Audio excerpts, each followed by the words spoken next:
Hey, Knicks fans, it's midnight. Yeah, it's late. I know it's late, but I figured I'm going to do this now. Well, things are still fresh, and maybe you're out there watching this.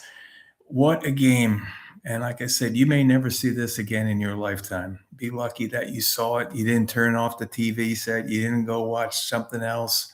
I was flipping back and forth between the Phillies, thinking this ball game's over. But what a tremendous night that you saw tonight at the Garden. And like I said, you may never see this again. And the Knicks got a miracle. The Knicks had no reason to win this game tonight. None. The Knicks got a miracle. The Spurs were totally in control of this game, winning by 29 points. Okay, and they end up losing this game, and it's their fault. This is the Spurs' fault. The Knicks, give them credit. They played better defensively the second half. Didn't take shot selection. Yeah, they got a little bit lucky with the shots too that they took, but they hit the big shots. The Spurs didn't. And consider this: San Antonio scored 76 points the first half. Okay, they made 16 threes. 16 threes. They shot 24 overall. Okay. Second half, they scored 30 points. 30 points the second half. And this is a team that's put up 76 the first half. Okay. They were shooting over 60% the first half. They finished with 41% for the game. They were 3 for 17 from 3-point second half. I put this on the Spurs. The Knicks made a great comeback. No doubt about it. Hit a lot of clutch shots. OG Anunoby has to be the MVP of this series if the Knicks win this. He has to be. He's just played phenomenal the entire series. Jose Alvarado hits 2 big shots late and brings them within 4 points.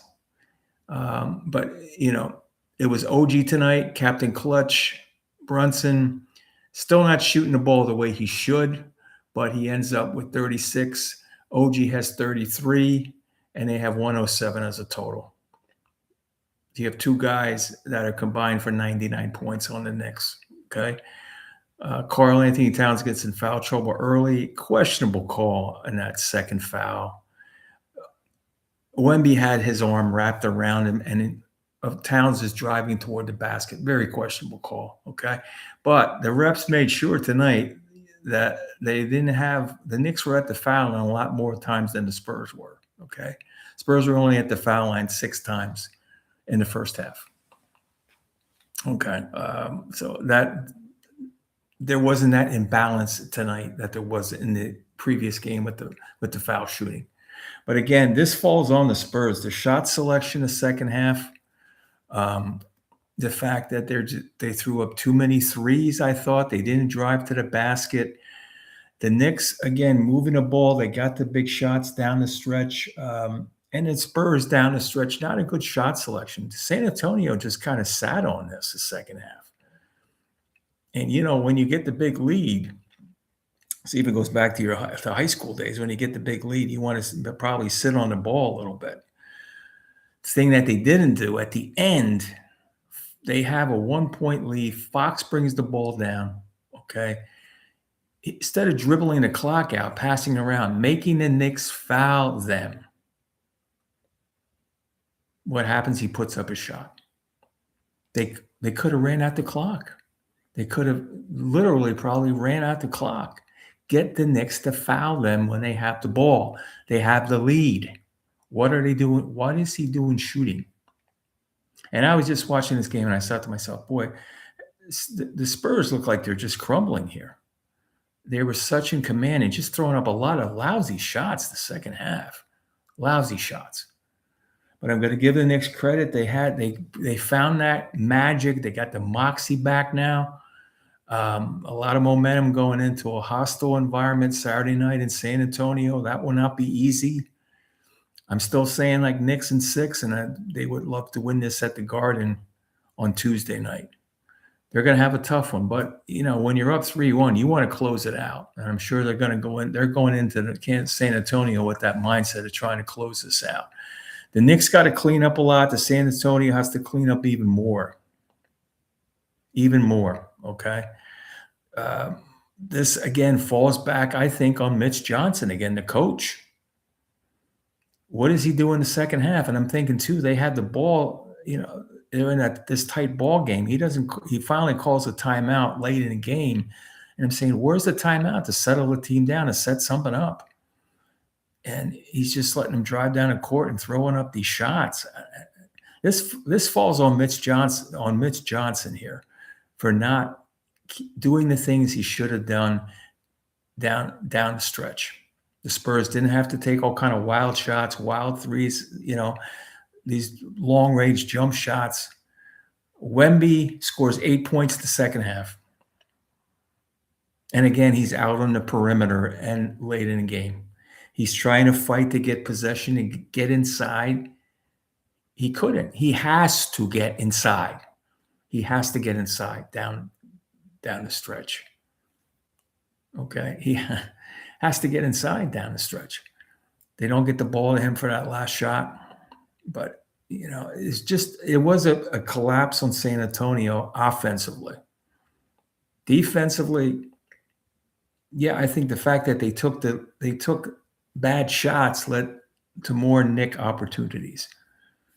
But their offense is what killed them the second half. You have a 29-point lead. You have to be able to play smart. And they didn't play smart. Couple of things to point out here. Let's see. What am I missing?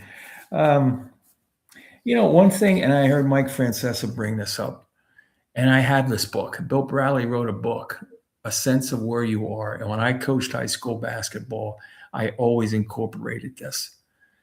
San Antonio did not have a sense of where they were on the court. What made Bill Bradley famous as a Knick and made him productive as a Knick is he knew where everybody was on the court.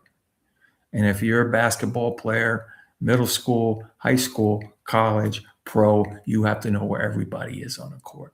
And you have to know where your best opportunities are on the court. And that's what San Antonio did not do the second half. Okay. And it just horrific numbers the second half. Again, the Knicks, you look at Hart and Brunson, they need a little bit more. Josh Hart didn't have a good game. Bridges had a couple of big shots. Got to get him more involved with the offense. This isn't over because you're going to have a tough game on Saturday in San Antonio. But a huge win for the Knicks tonight. Like I say, you're not going to see this again maybe in your lifetime. The team that makes the largest comeback in NBA history. And those last couple of minutes were just magical to watch if you're a Knicks fan. If you're a Spurs fan, like my friend Paul, he's going to be suffering a little bit tonight. And Paul, I can sympathize with you if you're watching this because it just too many breakdowns the second half. Okay. Was going to talk a little Mets, but the Mets, they may get swept tomorrow at home. They're playing these Cardinals at home, and they had two horrible games. Yankees had a good start out of Rodon tonight. Paul Goldschmidt again. What a valuable pickup he was in the offseason for them. Okay, but tonight's about the Knicks. This is all about the Knicks, and it should be about the Knicks. We can talk more with the other sports as they go on, and we'll try to delve into the South and give you a look down south, what's going on south. When I'm down here down south, what's going on with the Jaguars, what's going on with the Dolphins, what's going on with the Panthers. Okay, big win for the Knicks tonight. They hit the big shots, and they got Mike Brown had to pull everybody off the bench the first half because of the foul trouble, and give him credit. He kept the team, and the team stayed in somewhat of a rhythm that it was able to carry into the second half. Okay.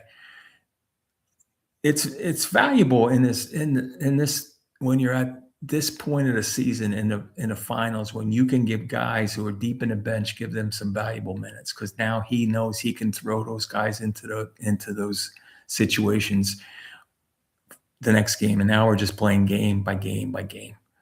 But Knicks fans, enjoy it tonight. You got a gem. Like I said, if you're watching, if you've been following basketball for a long time, you may never see this again.